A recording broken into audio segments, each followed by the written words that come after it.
A very warm welcome to Professor KG Suresh and all participants who have been with us for the last 5 days. School of Mass Communication, KIT University welcomes you all to the 6th day of our FDP. And Professor KG Suresh is a well-known name in media education today. He has done many hats from being a political correspondent to teaching to now high-ranking positions like Director General of IIMC and currently VC Makhanlal Chaturvedi, National University of Journalism and Communication, Bhopal. So on a personal note, I would say Sir has been my teacher from IIMC since IIMC, and then again when I worked in after IIMC, I worked in PTI. Sir was there as a correspondent.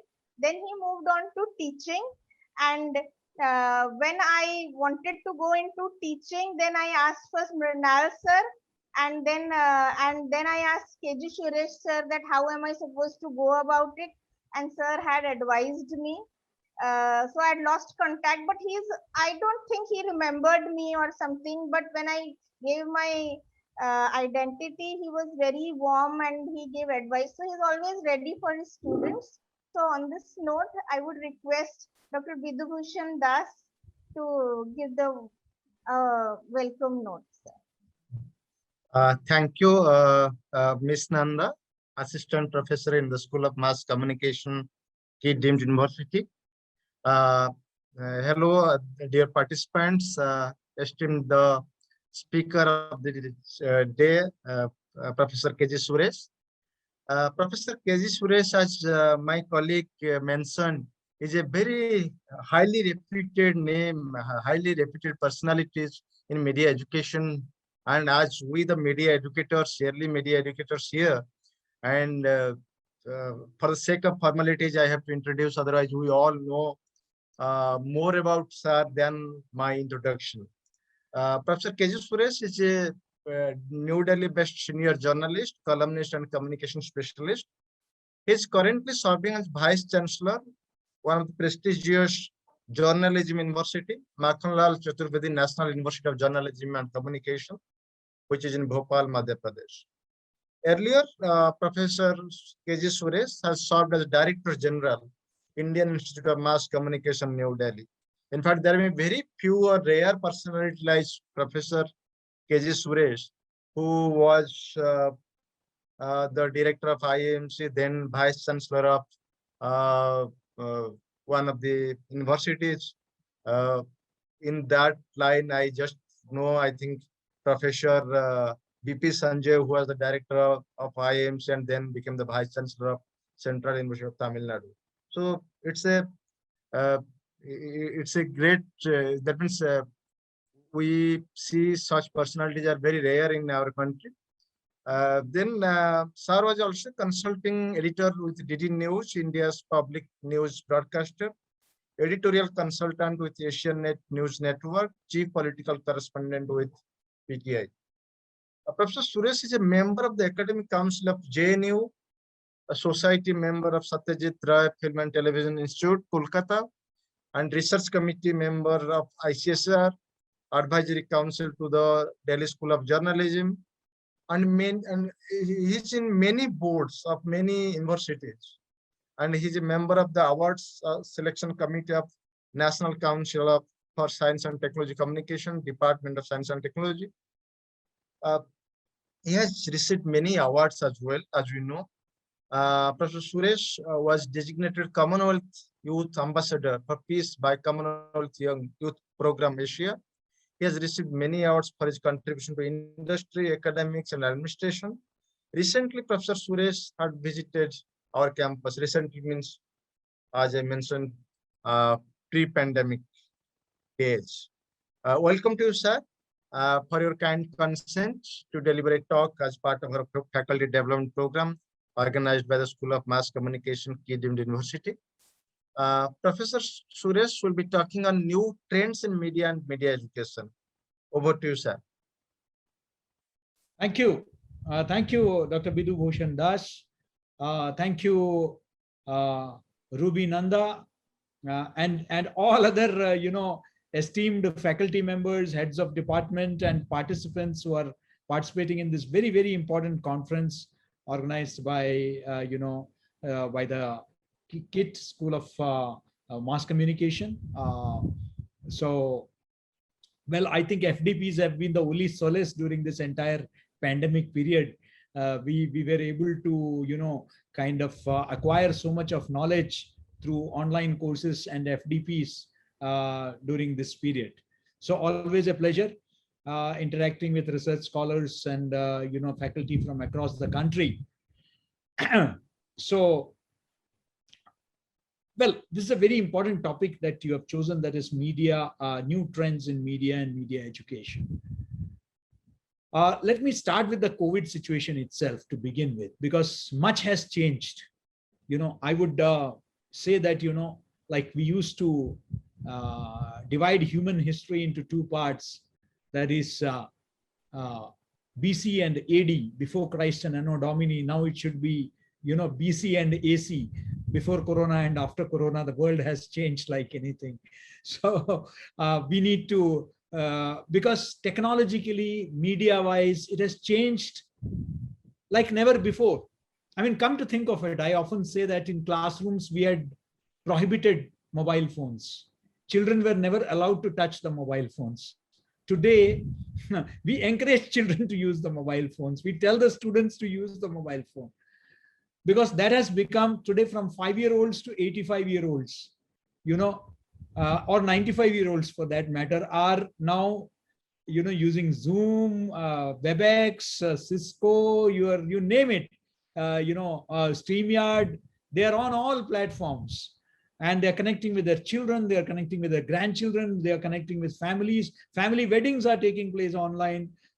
So many events, birthdays are taking place, social events, education, of course, has gone online. So what does it hold for media? I think that what is seen is that you have a huge media exposure, which is unprecedented in human history. You see, the exposure to media was confined first to those who are literate, so those who can read and write. So they would be reading newspapers and stuff like that. Then, of course, the radio was there, and people would listen to the radio, and that had people from across the spectrum. Then came television, which had its own limitations in the sense that you needed, first of all, the affordability of a television set, and second was, the cable and all other expenses.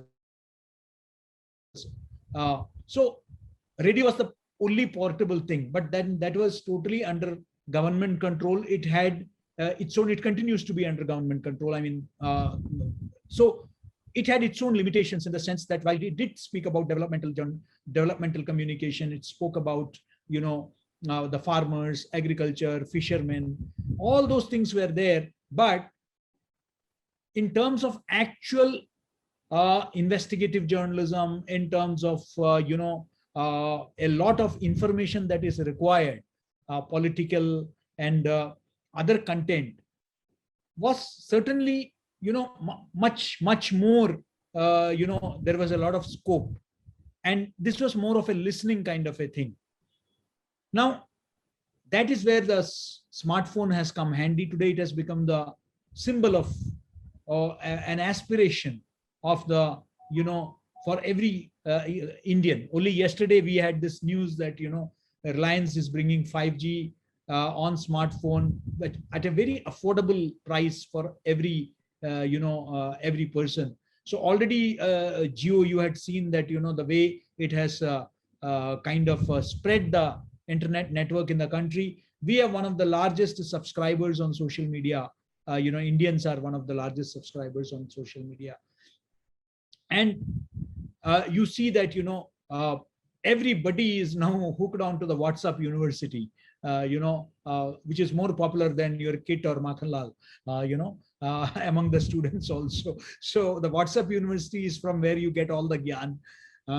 Now, yes, it has democratized the advent of digital media in a big way, in a huge way, has certainly democratized the media platforms. So those stories which were suppressed or which were neglected are today getting to see the light of the day. thanks to digital media. You are no more dependent on the so-called mainstream media platforms. You know, today the entire focus is on user-generated content. So user-generated content is, huge. Now, what is happening? We need to understand a couple of things with, especially with relation to the so-called mainstream media. One, newspapers have almost wound up in the West, but in India, newspapers are going to be there for at least, as I see it, the next 1 decade. It's going to be there, and it's not just going to survive, it's also going to, make a place for itself. There are a couple of reasons for it. One, the Indian newspaper has diversified into language media like anything. So today, when you talk about in newspapers in India, you're not talking about English newspapers. You are talking about language newspapers, whether it is Odia, Malayalam, Tamil, or Marathi, Bangla, you name it. More and more people are reading, news, listening to news, and watching news on their language channels, in their language, in their specific language. So language media is going to see a huge growth. So what you're seeing today is that multiple editions and at district level is coming up like anything. So you have even the biggest newspapers, which used to be only printed from the state capital or the national capital, are now being published from districts, So the newspaper in India has started acquiring the shape of a,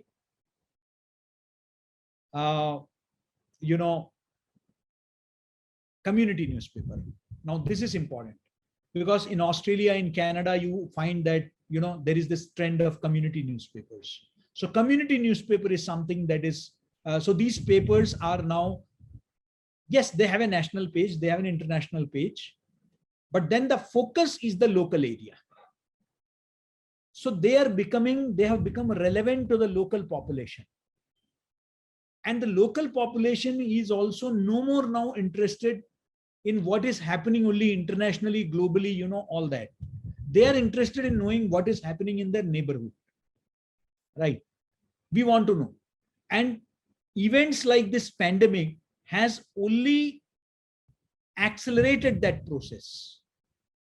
Today, for example, the reader in, say, Bhopal is interested in knowing that how many hospitals have the facilities so far as oxygen is concerned, so far as vaccination is concerned.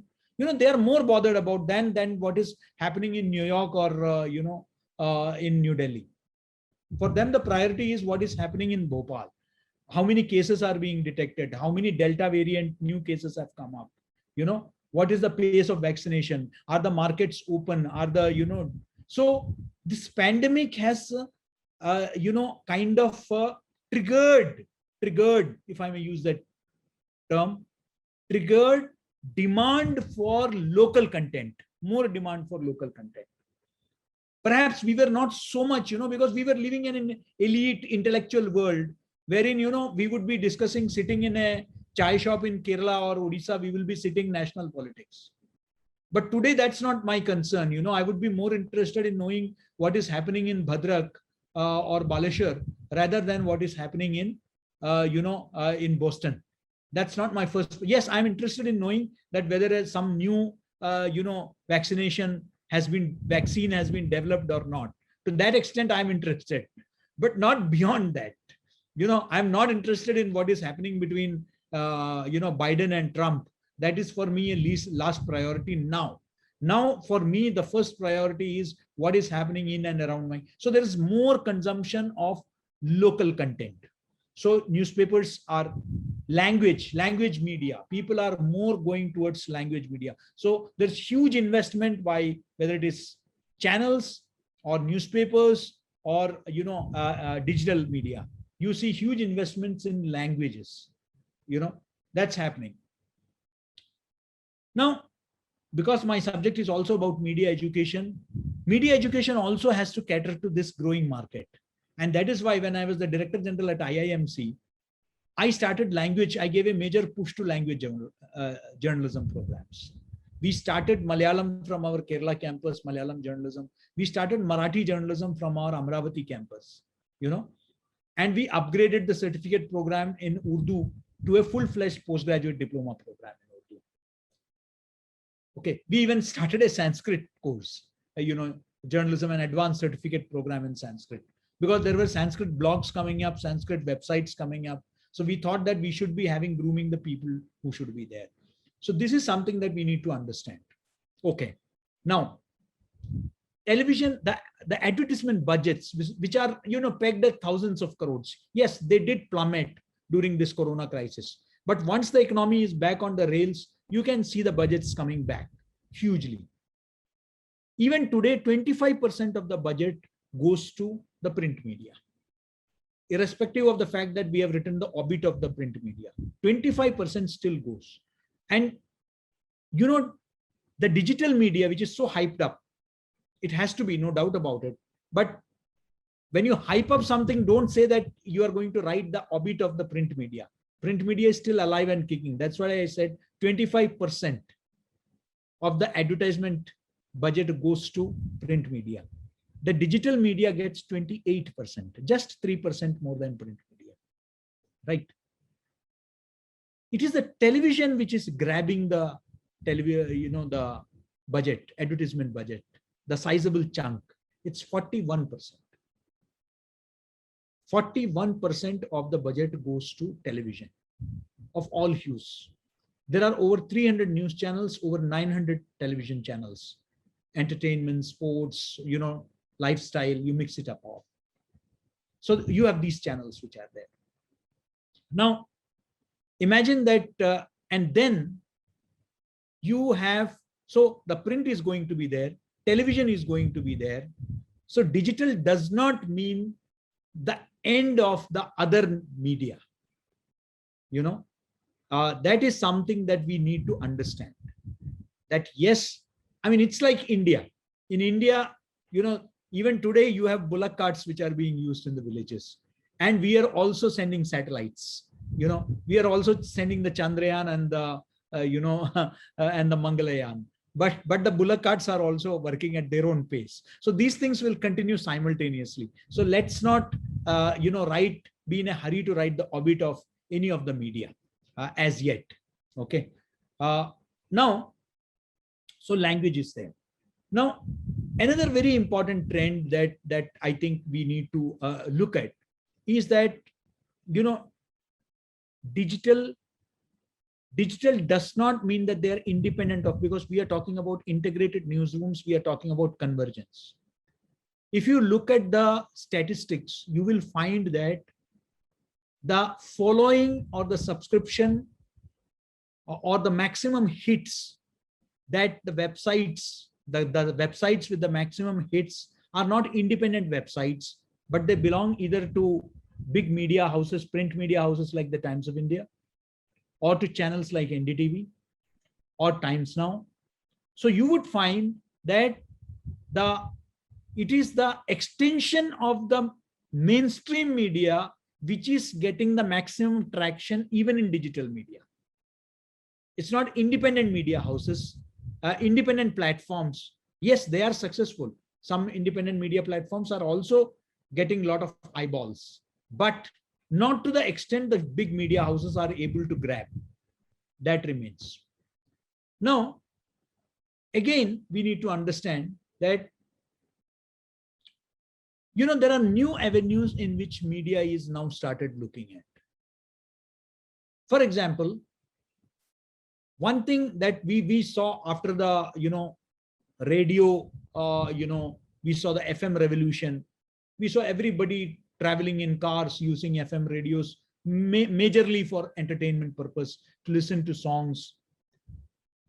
But once that, because of the COVID lockdown and all that, it stopped. One area which grew exponentially in the last few months has been the podcast, or what you call the audio streaming. So much so that whether it is Times Internet or HT Media Ventures, they are investing hugely. They are investing hugely there. And they are investing crores, several crores. because they know that podcast is the future. People are tuned in to podcast, whether it is, related to adventure, mythology, spirituality, and there are individuals also, who are now become well-known podcasters. So podcast is a big thing which has now come.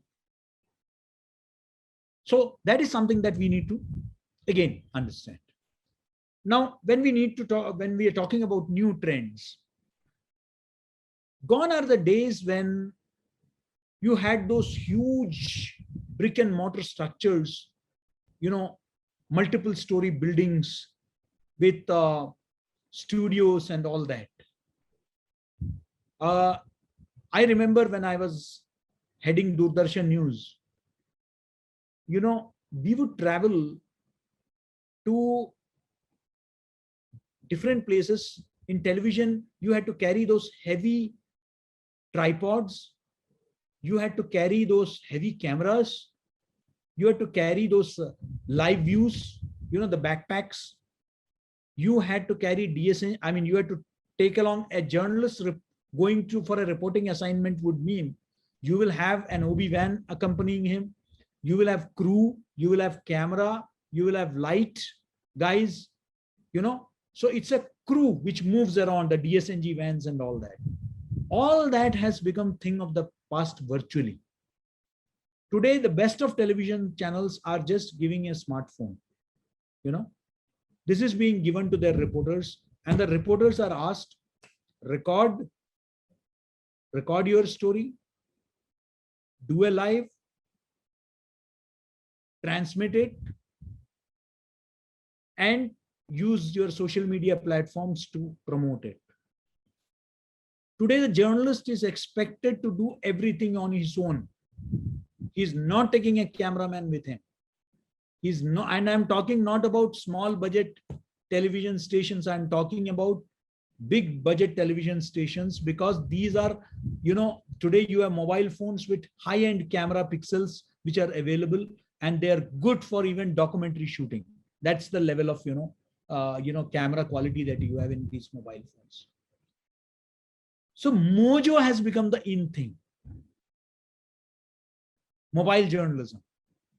Particularly during this entire pandemic, we saw a lot of people, particularly at the district level, major television channels asking their stringers who are only using, today when I go to the districts, I don't see, cameras, heavy cameras. I see reporters only with these mobile phones. And they are recording and they are sharing it. They're, relaying it to their headquarters. So mobile has become a very potent weapon. It is easier to carry and it is affordable compared to, earlier a handful of people used to be at the districts who had camera and they would be working for 5 television channels together simultaneously. But today with a good mobile phone, you can represent a television network easily. Now, the new technologies are being utilized thanks to this. So that is where I see the positive trend. So in COVID, other than the COVID positive, there are also some other positives, and that example comes one from Odisha itself. And that was a beautiful experience I saw. Last year during the Rath Yatra, this year also the Rath Yatra is coming. Yesterday we had the Snana Purnima, and so we will have the Rath Yatras after the gods, overcome their fever, and once that happens. Now what is going to happen?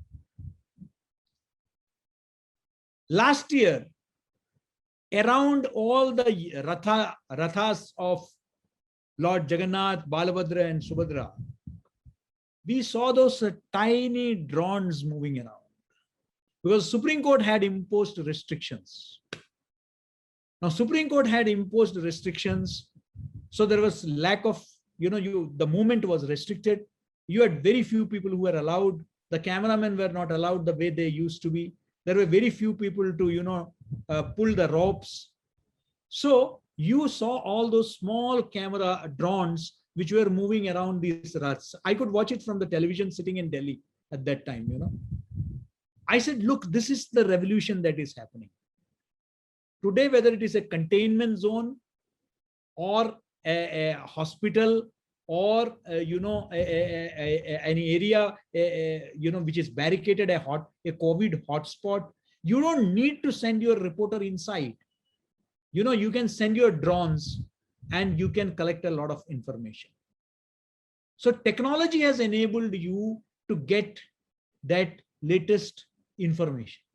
Okay. This is one major, trend that you see today, that more and more, I don't know why such a simple technology. I've been seeing it in weddings in Delhi for such a long time. Every wedding, as you will get to see these drones zooming over your head. But why can't they be utilized for journalism? They can be, but we never utilize them. But today we have started realizing the importance. And today a lot of people are following the pandemic. It's being used. So technology, these are trends that you see, in journalism. Now, so technology has made a major, this thing. People are today, you have, easily, so you see a lot of platforms which have come up, senior journalists. I'm not talking about youngsters and all that.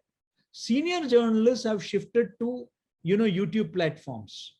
Many senior journalists who have switched over to YouTube platforms to say what they want to say. They believe that it offers them much more independence. It offers them much more space than a mainstream channel, which has its own limitations. They are switching because today it is enabling. As for youngsters, okay, they may be investing money, but as for youngsters, you have everything out here. You have very, freely downloadable international quality studios, which can be downloaded. You have download studio apps are there. You have editing apps, right from KineMaster to, both the paid and unpaid versions, they are all available there.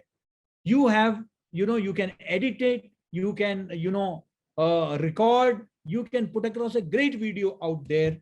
You can with a mobile phone. So a new thing that is being seen, a new trend is the entrepreneurship.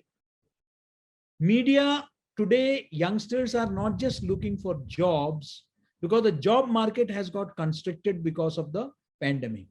So people are exploring new avenues to launch their own YouTube platforms, their own digital platforms they are launching. So from job seekers, the potential has now shifted to, so at my university also, I have renamed my placement cell as placement and entrepreneurship cell.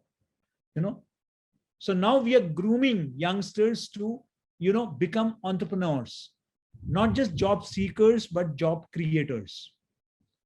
Now, again, another trend that you will get to see is that you are no more journalism schools, because I'm talking about both media and media education, and both are intrinsically linked to each other. You cannot talk about them in isolation. So one is that they will have to cater to the growing language market and where it is going. It is no more, journalism is no more urban centric. Journalism is now shifting to the rural areas. There was a time when we could only, count people doing rural journalism, starting with P. Sainath, who was the rural affairs editor of, the Hindu. But today, you see a lot many platforms which are coming up, whether it is the Gaon Connection of Nilesh Mishra, whether it is the, in Bundelkhand, you have the Khabar Lahariya. You just see, you have more and more platforms, user-generated content, which is coming up at the grassroots level. So grassroots journalism is the new trend. You have more and more people who are shifting to grassroots journalism. You would have seen in mainstream media also. In fact, one of the I would say one of the highlights of the journalism during this period. Two things which I really appreciated about media was that one, investigative journalism is back.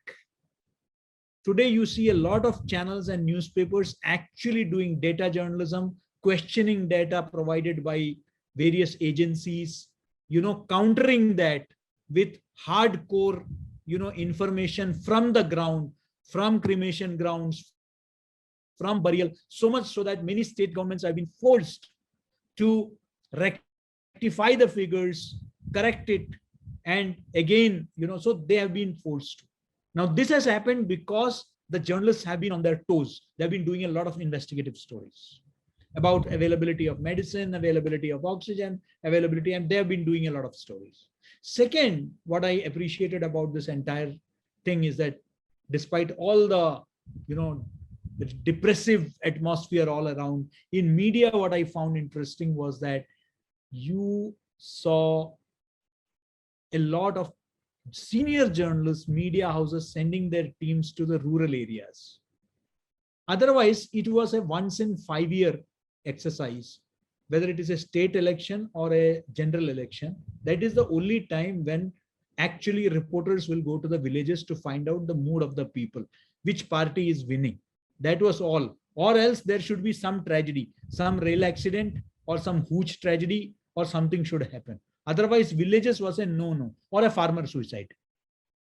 But today, a lot of journalists are going to the rural hinterland to find out what has happened to the reverse migration, how the migrants are now coping with the new situation, what is the condition of the primary healthcare centers, what about the ASHA workers, how the schemes, the government schemes are working. These are now becoming part of the story. Now, please, there is an economic angle to it. It's not, just, the journalism reviving its, good old values. There is an economic side to it. And the economic side is that today the major brands are now looking for markets in the rural areas. They are now shifting to the small towns in a big way. You go to any town, say in UP or Odisha. I've been to so many towns in Odisha. And there I see the huge brands, the big malls coming up there. So today they are exploring, they are going deep into the rural areas because in the rural areas, yes, overall, the scenario is certainly the economic, slowdown is there. But villages are no more the villages of the past. Today, the purchasing power has increased. It's no more something new to see, an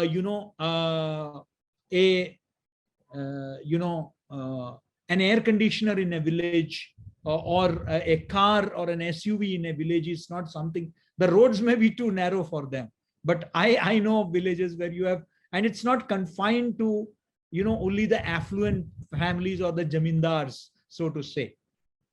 Anybody with a job outside of the country or outside of the state or outside of the village is coming back and investing in his home. There are good buildings, good houses. It's no more thatched houses that are there, So the village scenario is changing. There is increased consumerism in the rural areas of the country, and the big brands are going down. And then that means they are investing in rural media, in media at the district level, because they have to get the eyeballs. So that is important. So when that is the case, so obviously the economics is driving a lot many newspapers to start editions at the district level, because they know that there will be advertisements enough. They are not banking on just the subscription that I will sell a 30 rupee newspaper for 3 rupees and make it even. No, they have no illusions. Even in the districts, they are being taken care of by the advertisers. So the economics is changing. People are investing in rural media. This is something that we need to understand. I do not know how much more time I have got. Maybe 5 minutes. Do I have 5-7 minutes? Yes, Yes, sir. Yes. yes, sir. Okay. Because, Once I start, I can go on and on. I can beat Krishna Menon's record at the United Nations. So you need to stop me because, there are other speakers also. One trend which is disturbing is, among all the lot of positive trends that I spoke about, is, the infodemic. This overdose of information. Now, this, the United Nations, UNESCO, UNICEF, everybody has flagged. This is as dangerous as the pandemic, if not more. Unlike, the propaganda of the, Goebbelsian propaganda during Führer's time or Adolf Hitler's time, this is no more confined to politics or ideology. It is directly impacting the common citizens, their health. For example, vaccine resistance. You see a lot of places where even yesterday, today's newspaper in the morning in Bhopal, I was reading that, some vaccinators were beaten up by some people. They were beaten up. I was reminded of what happened, when the pulse polio program was there. You had in countries like Pakistan, they were shot dead because there was all kinds of conspiracy theories that it's an American conspiracy theory. It would impact the fertility of the future generations and stuff like that. And the same thing is happening, with regard to this also, that it will make you impotent. It will lead to impotency. All kinds of stories are being floated without any kind of attribution. You had this story that, you put 2 drops of lemon into your nose and you will get cured of COVID-19. Then you had this stupid story attributing it to a Nobel Prize winner that if you take a vaccine after 2 years, exactly after 2 years, you will die. So these kind of stories are good enough. Forget, I'm not talking about illiterate, semi-literate people. The other day, I was listening to Dr. Devi Shetty of Narayana Hrudayalaya in Bangalore. He was saying that his hospital is in Whitefield. Those of you who are familiar with Bangalore, very posh, upmarket, young crowd and all that. He said that my hospital is there, but I don't have takers for vaccine, 40% people don't turn up because there is vaccine hesitancy. People are saying, wait and watch. Many friends of mine told me that, no, don't be in a hurry to take the vaccine. Let us wait. Stay at home, be safe. So now, if this is the level, that is because of the infodemic, the massive overdose of information. We have been bombarded. Carpet bombing has taken place through every media, social media, digital media, all kinds of WhatsApp University. Now, the result is that, there is the credibility of the news, that is being questioned. Which news can I trust? Can I trust this news? Now, if the credibility of the communicator is doubted, then that is the end of media. That is the end of, democracy. It's a big threat. It's a huge threat. The credibility of the media has to be maintained at any cost. So, and for that, the only antidote is to follow the basic principles of journalism. That is truth, accuracy, objectivity. These are fundamentals of journalism. This is not something new. You don't need to understand, rocket science too. This is basic truth, accuracy, objectivity. Fact checking, what is it? What is fact checking? It's about truth. It's about checking, cross-checking, verifying, cross-verifying. That's what we were told. Ruby, you remember in PTI. That's what we insist on. We have always insisted on. Opinion is different, but facts are sacred. The entire focus is on evidence-based reporting. So, when I was the DG at IIMC, we brought we designed India's first public health communication course in collaboration with Oxford University, Thomson Reuters Foundation, and UNICEF. And we introduced it in a big way in our course curricula. And also we trained many people, journalists across the country, leading newspapers. Then we organized it at Manu in Hyderabad and other places. The whole idea is that evidence-based, now I have done it at my own university also. The whole focus is on evidence-based reporting. Once you talk about evidence-based reporting, it is very clear because this is about public health. It is so public health is going to be a major area so far as news consumption is concerned. People, yes, would continue to be interested in politics.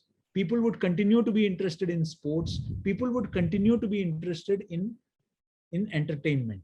But a major area now, which is dominating, if you look at the last 1 year, if people were concerned, there are two areas which has grabbed popular attention. One is health, the other is education. And I see it as very positive trends for the society and the nation. If the popular, attention goes from entertainment, politics, ideology, that's all fine. But if we are able to focus our attention on the state of health in this country, the state of education in this country, if the people are able to focus their attention and then they start their expectations from our political leaders, from our public leaders, with these as the yardstick, that's going to make a huge difference. So public health, everybody is conscious what is happening. They want reliable news, credible news. They're interested in knowing that what is everybody is familiar with black fungus, white fungus, green fungus. Every home, it is a discussion over dinner. Mucormycosis, these have become very common terms at homes across the country, in drawing rooms, bedrooms. People are discussing that, Remdesivir, containment zone, hotspot. These have become very common terminology being discussed. So people have become much more health conscious, and that is something that is good for media. And we should be looking at creating credible content on health issues and on education related, because education has been one of the victims. The brick and mortar education has been one of the victims. School education, or higher education, they have all suffered. But then you have seen a major shift towards online education. But then at what cost? You had seen digital divide. You had problems with regard to that also. So people are curious about knowing CBSE results. When will the entire nation is hooked on? Have you ever heard that the Prime Minister of the country heads a meeting to decide on the CBSE results? Has it ever happened in the past? So much is the public interest, that the Prime Minister feels that this is something in which he has to take the initiative. Supreme Court directs the governments that you should ensure that the CBSE results are declared before 31st of July. This is the Supreme Court giving an order with regard to a class 12th examination. So education has come to the center stage, so has health. So now these are trends for which you would be requiring more and more credible content. So don't be pessimistic, particularly for the students and those teachers. Please tell your students that no, if you have good content, if you have language skills, there is a huge demand for content. So the consumption is going to only increase by the day. But you have to ensure your credibility, you have to deliver it in a very effective way with truth, accuracy, objectivity as your mantra. Thank you. I think that I have taken more time than that was allotted to me, but I have tried to, condense my thoughts in as few words as possible. Thank you. Thank you so much. Pleasure. So, sir, we'll have a small question and answer session. And one of the questions I can see in the chat box. Would Smitaswini like to put her question in, or should I read it? Ma'am, are you there? Yes, Smita. Smita. Smita. Hello, Smita sir. Swini. Namaskar. Yes, namaskar, Smita. Hello, sir. Namaskar. I am Yes. Smita Swini Mahapatra Yes, Smita. from Barampur, Odisha. Yes, Smita. Tell me. जी, मेरे question my question is today's topic is development of media है उसके बारे में जो मैं बोलना चाहती हूँ Yes, yes. कि in the rural village how can people adapt to the new media? Okay. Well, I think that, today in the villages also, I see a lot of consumption. At least when I go to the villages, I find, whether it is, in UP, in Odisha, wherever I go, I find a lot of people using smartphones. Okay. Yes. So Yes. that has become very common in, in the villages. Now, the thing is that, can we also develop content which is good for them? I mean, of course, Yes. they will decide what is good for them, but which is Yes. related to health, which is related to education. Can we develop that kind of content? Otherwise, most of the time they will be seeing most of these fake videos, morphed videos, manipulated, distorted content, rather than something useful. They all are using, sir, they all are using smartphone because how they can avoid the more information about Yes, the absolutely. situations. So what is required, Smita, is that, and I have been insisting on this, मैं शुरुआत से ही कह रहा हूं कि आपको इस देश में मीडिया लिटरेसी की जरूरत है, मीडिया साक्षरता. We need to have a national media literacy mission. We should, teach our students right from the primary school about media literacy. Because media has become very important, integral part of our life. We need to understand. It's like we have been teaching sex education in schools. Similarly, Yes. Media literacy is something. I'm not talking about media education. We don't have to teach them how to become a good journalist, but I should tell them how to distinguish between a fake video and a real video. That a child Yes. should know. I should teach a child in school what is cyberbullying. I should teach a student like I teach our children in schools, our girl students, what is a good touch and what is a bad touch. I mean, girl or boy students. Similarly, we have to tell them what is, a cyber pornography, how you have cyberbullying, which is happening. All these things are there. Cyber exploitation. You have a dark net on which a lot of exploitation is taking place. Otherwise, our children will become victims. Yes. So we have to educate them. So media is something we should be, creating a literacy campaign around it, even in the villages. Media literacy is more important for Yes, them. absolutely, absolutely. Thank you, sir. Thank you. Thank So the next question is from Professor Fakir Mohan Nahak, Okay. and then Dr. Saurav Gupta has also raised his hand. Namaskar. How are you, Fakir? Fine, sir. Tell. Sir, actually, I wanted to discuss exactly as you were discussing about the revenue share of different media, and majority of the revenue is going to television industry. Even now, yes. Even now. Yes. But can we say that after the convergence of media, everybody is now opting for the alternate platform, even the traditional television channels, even the newspapers, radio, everybody is trying to disseminate or deliver their content on that platform.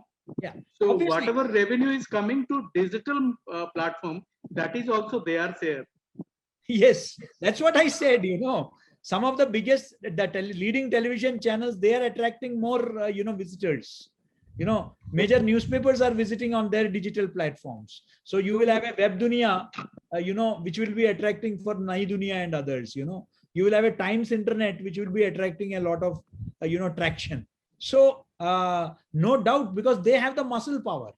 They have the money, financial muscles to, The market ensure leaders. that They have the financial muscles. So I think that it goes without saying. So again, it is, I think that there is this, earlier there was a discussion on cross media ownership.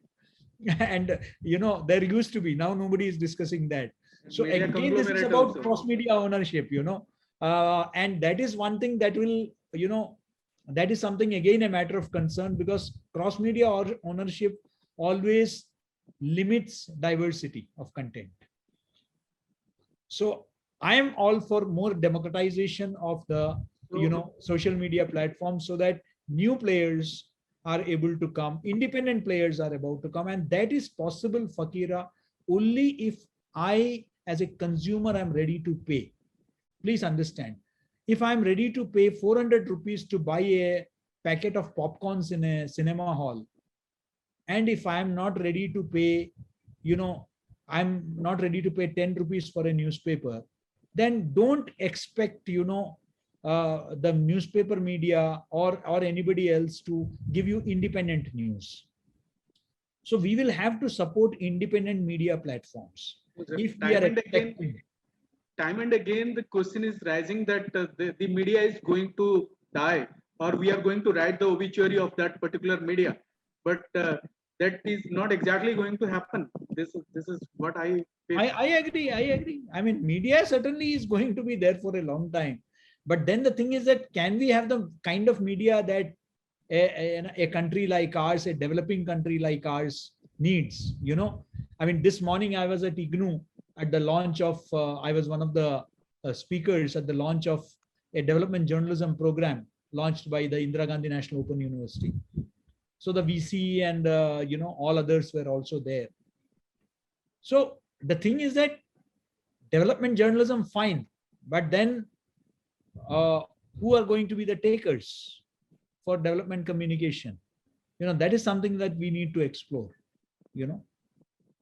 Thank you, sir. Thank you. Thank you.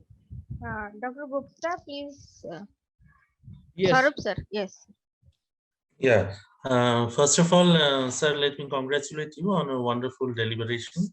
And I would like to take a cue from one of your speeches a few days ago, where you had emphasized on the need for enhanced media literacy. Yeah. So, sir, I would like to know that with enhanced media literacy and also web-based platforms, which are coming up in rural areas, as you were saying, we are having more podcasts.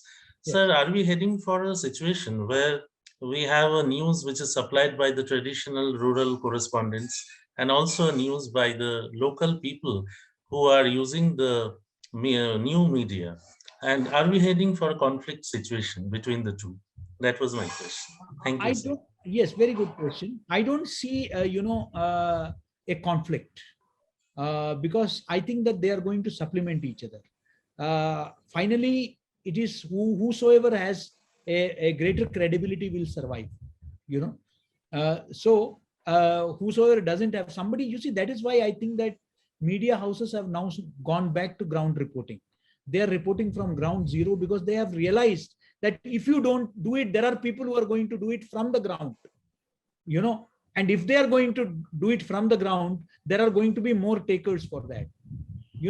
Because people, we have reached a saturation point. We have had enough of these television studio debates, which were mostly on irrelevant issues, which had nothing to do with the common man. The common man could never connect himself to the kind of debates that were going on. So where is he going then? Obviously, he is not going to switch on to the 9 o'clock, debate. He is going to look at other content. Are you going to provide that? Whosoever will provide that content, the reader or the visitor will go to that, website or whatever platform it is. So I don't see a conflict. Rather, I see a situation where gradually the so-called mainstream media will also realize that, that the butter is on the other side of the bread. That we cannot ignore this anymore. We have ignored it because we have been always looking at target-based, audience, target based, and we have never looked at larger issues of concern to the people at large. So for a newspaper in Delhi, the waterlogging in Gurgaon was more important than the floods in Bihar or Assam, for that matter. So a waterlogging in a few apartments would be more important for them. But those days are gone. So today people in Bihar and people in Assam would like to go to platforms which will talk about them rather than what is happening in Gurgaon. That is something that the earlier they realize it, the better. Thank you very much. Sir, the next question is from Dr. Anurag Sahu. Yes. Good evening, sir. It was a wonderful session, sir, actually. But I just want to ask a question regarding media literacy we talked about. And that is, of course, that is the only solution to stop or minimize the and to find out credible content out of media. That is true. But in order to implement, or in order to, I can say, but the implementation part of media literacy, don't you think that there is a requirement of interest by the policymakers, particularly government, when we're talking about? Sir is having. Yes. Yes. Am I audible, sir? Sir? Yes. Yes, sir. Policymakers or government, so far as primary education, elementary education, to include in the syllabus and post-curriculum kind of thing. So I just want to, as because we have already worked for a long period of time with government sectors also, is there any state government has they already taken any initiative to include any course regarding? No, Dr. Sahu. So far, no government has taken any step regarding media literacy. There have been platforms like Facebook, Google, and many institutions have on their own started this initiative. And for example, I have decided that when I shift to my new campus, there are villages around the new campus. So we are going to adapt those villages. So like you have, MSW courses where you adopt villages to promote social work, you have, law colleges which adopt villages to promote legal aid. I think that media departments should actually adopt villages to create media literacy, So I think that is the need of the hour. Let us not expect only governments to do it. Media literacy need not be, of course, yes, the ideal situation is that it should be taught in curriculum, but that is going to be a long haul. Who are going to train the teachers? Are they able to teach the basic things? Forget media literacy. They don't even have the facilities for that. So it is here that NGOs, civil society organizations, universities, educational institutions can play a very constructive role. We can engage with people. We can engage with people at our own level. We have NSS volunteers. We have NCC cadets. We have the Bharat Scouts and Guides. We have so many organizations which we can use to disseminate the concept of media literacy among the students at large. Yes. Thank you, sir. Thank you, sir. Dr. ACP Tripathi has typed a question. Yes, sir, should I read out the question, or could you? No, what efforts can be taken by media educators to enhance mechanisms of media credibility in this global information with giving due importance to right to dissent? I agree, Dr. Tripathi, that we of course in our institutions have been teaching students about media credibility. But one complaint that too often you get is that, when the students go to the industry, then they are told that, unlearn whatever you have learned at the media school. We will teach you anew. You have come and you have been taught ideal things. That's not the reality in media. So this calls for more interface between academia and industry. That is the need of the hour. Secondly, you see, the media industry will also have to do introspection. Today, this morning, I was addressing a conference at Jagran Lake City University. I inaugurated that as a chief guest. Again, it's an international conference where we were discussing different aspects of media and design, communication.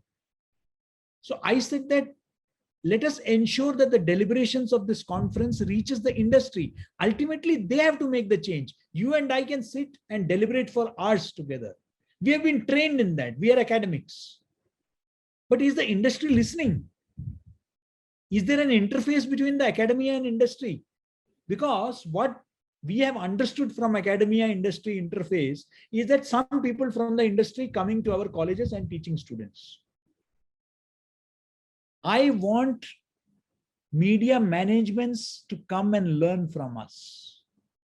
Editors should come and teach and also learn.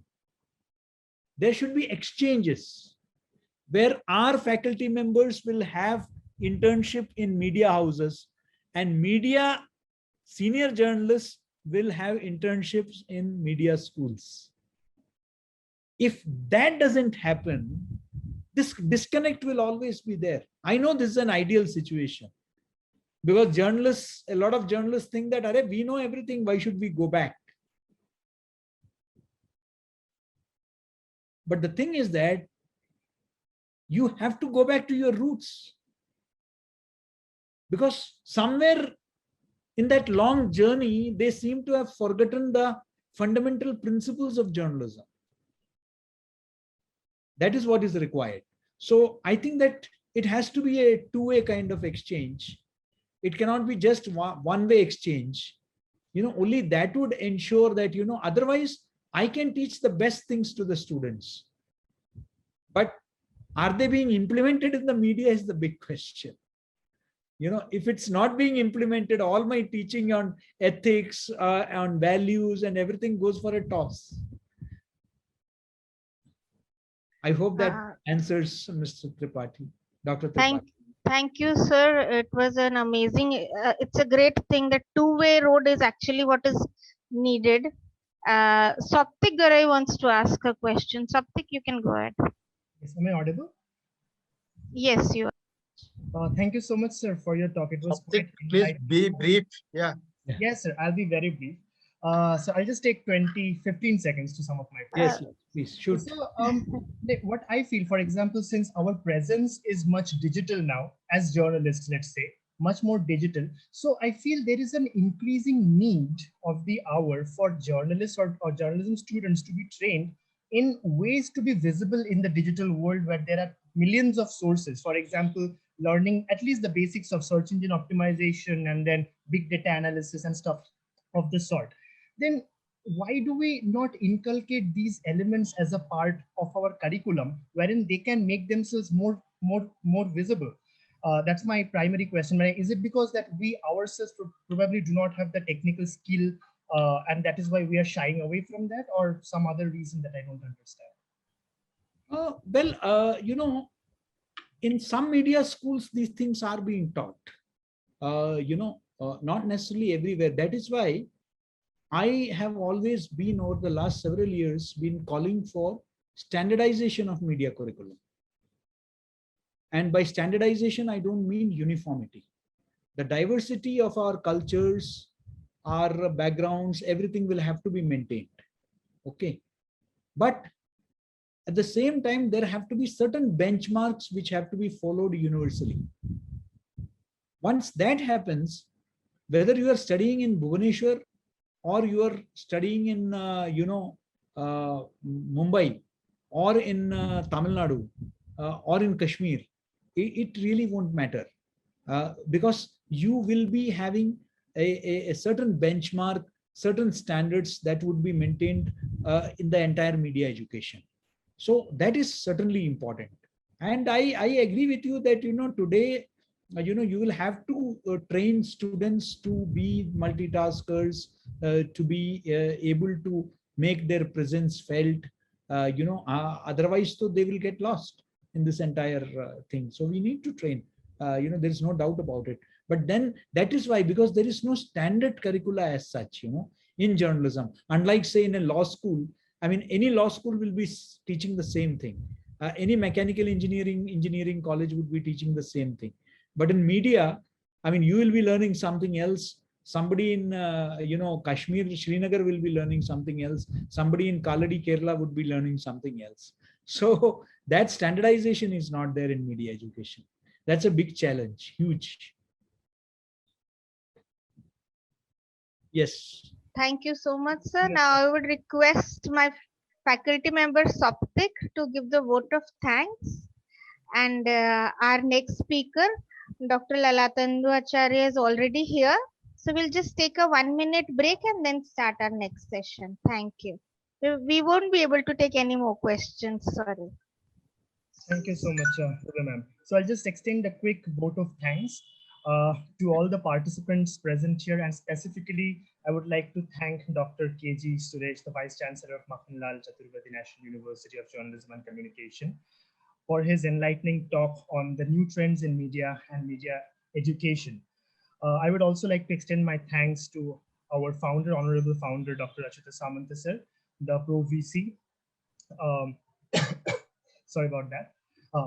The Pro VC, Shashmita Samanta ma'am, the Vice Chancellor, Professor Hrishikesh Mohanty, as well as the Registrar, Professor Gyanaranjan Mohanty. So with that, I would also like to extend my thanks to the moderator of this event, Ms. Ruby Nanda, and Vidubhushan Das, our course coordinator. Thank you so much.